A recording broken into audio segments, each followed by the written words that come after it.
Não imitem pessoas que vivem para satisfazer os seus próprios apetites físicos. Bom dia, graça e paz. A gente continua aqui em Filipenses. Paulo está dizendo: sejam meus imitadores, não imitem aqueles que são inimigos de Cristo, inimigos da cruz de Cristo. E Paulo, é tão importante esse assunto que Paulo diz assim, ó, eu vos digo até chorando, eles são inimigos de Cristo, inimigos da cruz de Cristo. Eu vos digo até chorando, ou seja, é um tema importante a questão da imitação. Aí Paulo diz, explica quem são esses caras. Verso 19, Filipenses 3,19. O fim deles é a perdição. O Deus deles é o estômago. O que é isso aqui? O estômago ele pega como exemplo para falar que o objetivo desses caras, eles vivem para satisfazer seus apetites físicos. Essas pessoas se entregam à glutonaria e à licenciosidade, disse William Hendrickson. Ou seja, são pessoas dominadas pelo corpo, que vivem para satisfazer o corpo, que permitem que o corpo, e aqui o exemplo da comida é o grande exemplo, mas não é só a comida, porque lembra quando Paulo fala aos Coríntios? Eles acreditavam que não havia ressurreição. Aí Paulo diz assim, então comamos e bebamos porque amanhã morreremos. Paulo está dizendo o seguinte, se não existe vida após a morte, a vida mais lógica é viver uma vida que se entrega aos prazeres do corpo. E aí ele cita a comida como grande exemplo. Mas Paulo não está falando só sobre a comida, obviamente. Ele está falando sobre todos os apetites que se manifestam aí nos desejos do corpo. Então Paulo está dizendo, não imitem pessoas que vivem escravizadas pelos seus corpos, para satisfazer seus apetites físicos. 1 Coríntios 9, 25. Todo atleta em tudo se domina. Aqueles, os atletas lá das Olimpíadas, para alcançar uma coroa corruptível. Nós, porém, a incorruptível. Então, o que um pastor acima do peso, que dorme demais, o que um pastor assim, sem palavras, está dizendo? A minha aspiração não é a glória eterna. Porque Paulo está fazendo uma comparação. Um atleta lá, um atleta no mundo, ele se domina, ele não come certas coisas, ele treina, ele controla o seu sono. E alguns controlam até a questão sexual, como eu vi durante as Olimpíadas do Brasil, atletas dizendo que nem namoravam porque isso atrapalhava o desempenho deles. Olha que coisa. Olha que coisa. Isso acontece até hoje. Eu vi ontem um cara aí ai meu Deus, como é que chama? Daqueles que correm na rua, paga pra correr na rua. CrossFit, é do CrossFit. E o cara dando um relato, ele falando assim, família atrapalha. Porque aí você tem que ir na casa do titio, na casa não sei quem, vai ter a festa, vai ter a comida. Ele falou que até o relacionamento com a esposa dele era limitado. O cara falou isso. O cara falou.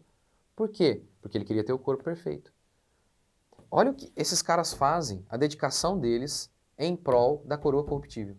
Aí Paulo está dizendo, muito mais nós, em relação à coroa incorruptível. Aí Paulo diz, eu esmurro meu corpo, ele continua, eu esmurro meu corpo, reduzo a escravidão, para que tendo pregado a outros não venha mesmo eu ser não venha eu mesmo a ser desqualificado. Paulo está dizendo, eu controlo meu corpo. Os desejos que começam no meu interior, se manifestam no meu corpo, eu controlo, diz Paulo. Então, um pastor que não controla, um pastor acima do peso, ele não controla nem o corpo dele. Como que ele vai dirigir o corpo de Cristo, gente? É uma coisa que não faz sentido nenhum. É uma loucura total. É isso que Paulo está falando. Nós não então devemos seguir pastores preguiçosos, acima do peso, que dorme demais. Não dá, não dá, não é um bom exemplo. Nós temos que dominar os nossos corpos, nós temos que dominar os nossos apetites. Por quê? Porque o corpo, ele não é mal como os gnósticos pensavam, Platão.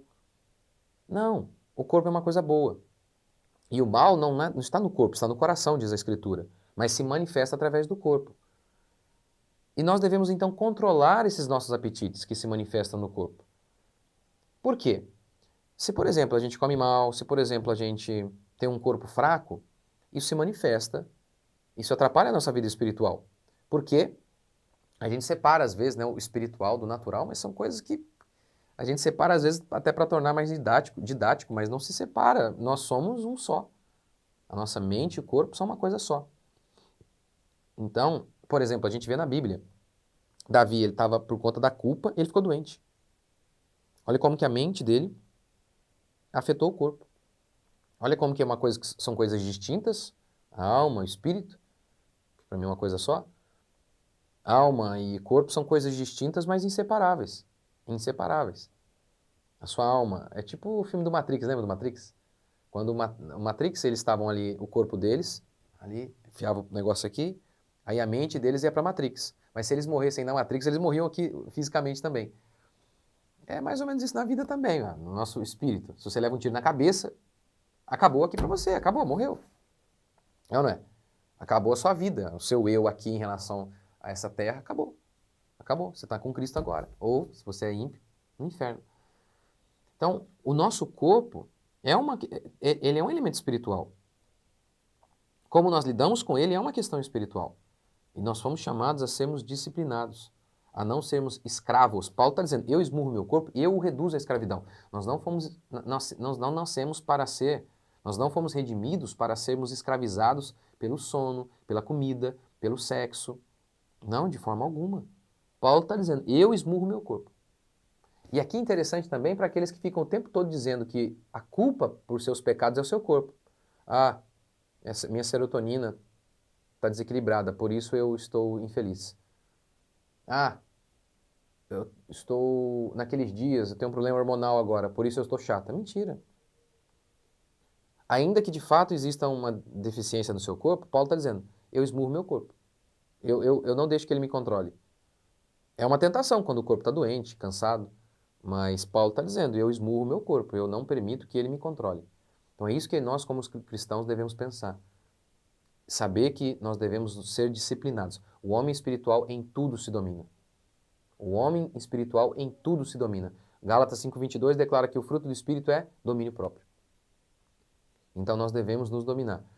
Não devemos seguir aqueles que não se controlam e também nós devemos nos controlar. Vamos orar? Senhor Deus e Pai, te agradecemos por mais um dia, bendizemos o teu santo nome, louvamos ao Senhor, pedimos que o Senhor nos dê graça para controlarmos os nossos corpos, os nossos apetites. Livra-nos de sermos escravizados, mas o Senhor nos libertou, o Senhor nos redimiu para a liberdade, por isso estamos aqui.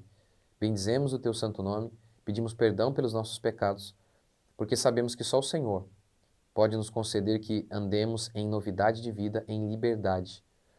Sim, nós somos fracos em nós mesmos, não somos capazes de vencer a gula, a pornografia, a preguiça, mas cremos que o Senhor pode nos capacitar, que o Senhor nos capacita para fazermos a tua santa e bendita obra, para pregarmos o teu evangelho e vivermos uma vida santa.